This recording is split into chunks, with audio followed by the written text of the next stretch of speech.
won badly. How do I know this? Well, 33 points on a perfect 14 for 14 shooting, made his only three-point attempt, and was 4 for 4 from the line. Need I say more?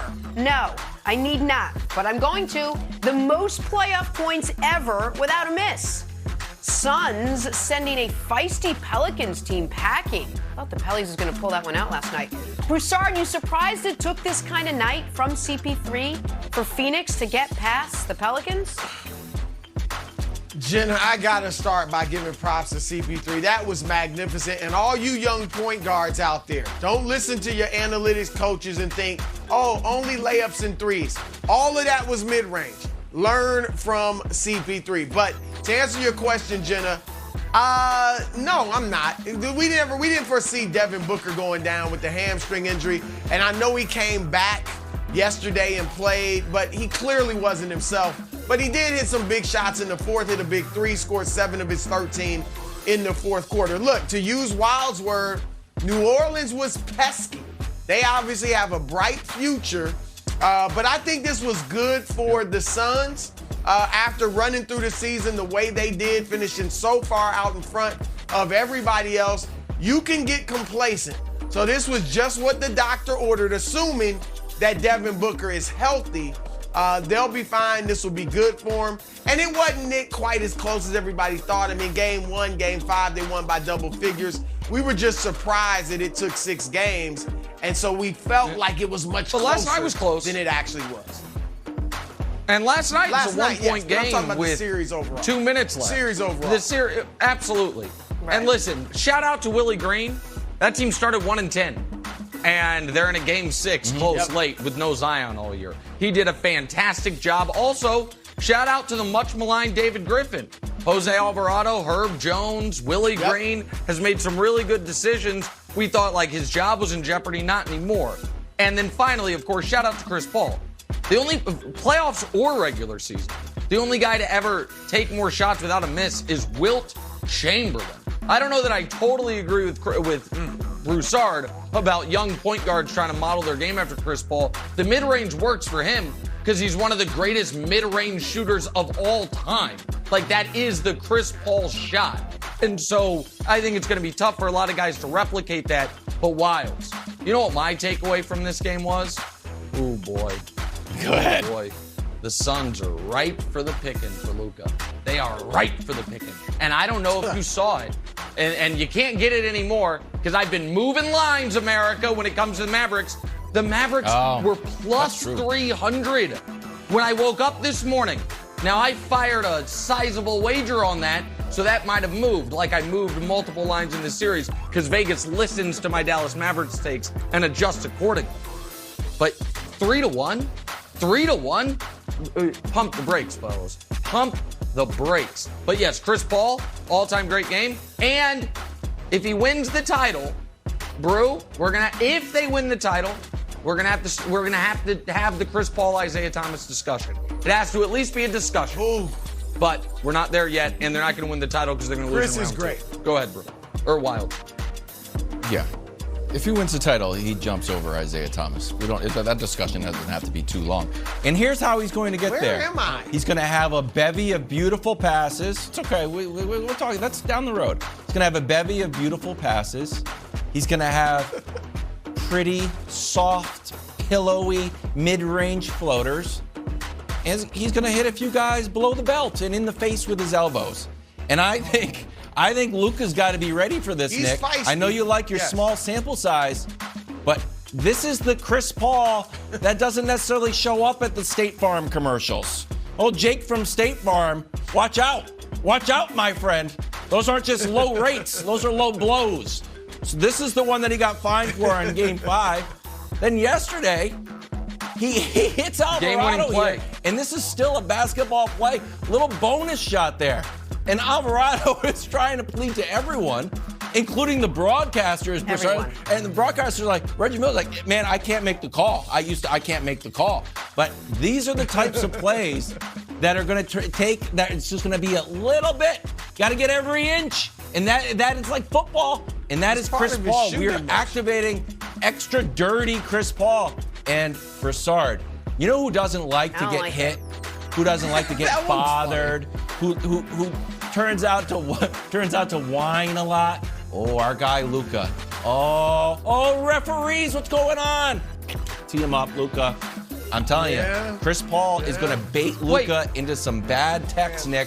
He's not ready for it. He's not ready for it. Not ready for dirty Chris Paul. Dog walk Chris Paul if he tries this nonsense on him. Luka's got 8 inches, 70 pounds, and 15 years of growing up in Eastern Europe. That's why it's called a low blow. CP3, you're the point guy. This is the best game of your life, arguably. I'm telling you right now, don't try that stuff with my son. Don't try that. Broussard and Wilds. Let's dive right in. We got some basketball to talk about. It was series clinching time last night, guys, across the board. Yeah, we do in the NBA. Start with a little Mavs Jazz, Game 6. Hey, what do we say about this Mavs team, right? Get out of round 1, guys, then come talk to us. They are talking, actually I'm talking, the Dallas Mavericks winning a playoff series for the first time since 2011. 24 from Luka, 24 from Jalen Brunson. Mavs are moving on. Doesn't get any easier for them now. They'll face the Suns in round 2. But first things first, Nick Wright, in your mind, was there ever any doubt here? Of course there was never a doubt. And it's not just because the Jazz are a fraudulent team that is about to be blown up. It is because the Dallas Mavericks employ an all-time great postseason performer. Oh, Nick, that's ridiculous. What? He just won his first playoff series. Let me prove it to you. Okay? How about most points per game in playoff history? Look, where does Luka Doncic stack up? Can we show you where Luka Doncic stacks up? Oh, second all time to one Michael Jeffrey Jordan. Okay, so that's scoring. What about passing? How does Luka stack up amongst the all-time greatest playoff passers? Let's just see. Oh, is that Luka Doncic in the top 8? Oh, I think it is. Along with 5 other Hall of Famers, John Wall and KJ. Oh, that is. Okay, but what about shooting? What about just, we're in a 3-point era. How does Luka stack up amongst the all-time great 3-point shooters in playoff history? Oh my goodness gracious. It's the Splash Brothers and Luka? What about Nick? It's too early. We need some pelts on the wall. Oh, okay. How about at 18 years old, a EuroLeague MVP? Does that matter? Nick, that's just Europe. Oh, did you hear that? What about the entire world? No, EuroLeague MVP. Oh, no. Did you hear that? Got it? Did you hear it? Hold on. Wow. What about the question? What about over when there you're and see playing that trophy? against the entire world, Brew?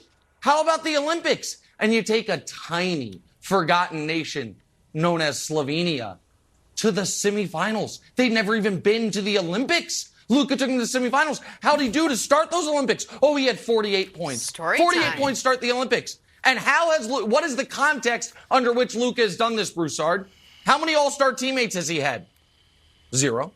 Who has he done it against? Oh, against Kawhi Leonard and Paul George? Against the Defensive Player of the Year 3 times over? That's who he's played against with no all-star teammates. So, yeah, Luka Doncic is, you can see with your eyes, you can see with the numbers, is one of the greatest playoff performers we've ever had. Easier with you guys can be late to this train. I'm driving it, Brew. I'm just telling you. So, yeah, there was never a doubt, buddy. Yeah. And Ja Morant is a better game dunker than Vince Carter. And Jalen Brunson drives the basketball better than Dwayne Wade. And Jose Alvarado is the best playoff defender in NBA history. I mean, Nick, will you stop it? That one's true. This is Alvarado one's true. Alvarado. I apologize on behalf of the show that you had to be subjected to such foolishness on your first day back. Nick, you said some outlandish things. What? But this I just about facts. takes the cake. Just about. I don't care what the numbers say. He's won one playoff round. One. 16 games. All the other guys on that list, they played more playoff games than that in one season. Let alone a Can career. I ask you a It's question too quickly, Brew? early, like KD would say. Too Can I just ask soon, one question, bro. Brew? Yeah, ask Brew, yes. one please. question. And then One I'll question. continue. Yeah. Your patron saint of basketball, Michael Jordan, he was called, I think, what was he called? God or Jesus by Larry Bird. Well, At that point, that was by Brew, Larry Bird. That Michael was by Jordan, another player.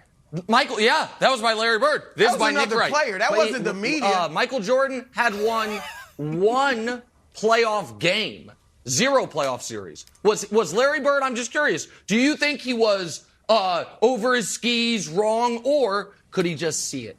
Could he just feel it? Could he just tell the gist of the player? I'm just curious, bro. We saw it with MJ. I'm going to educate you. Larry Bird, after Michael Jordan scored 63 points, said, I think he was God disguised as Michael Jordan. The media. Yeah, that's right. The caretakers of the narratives of the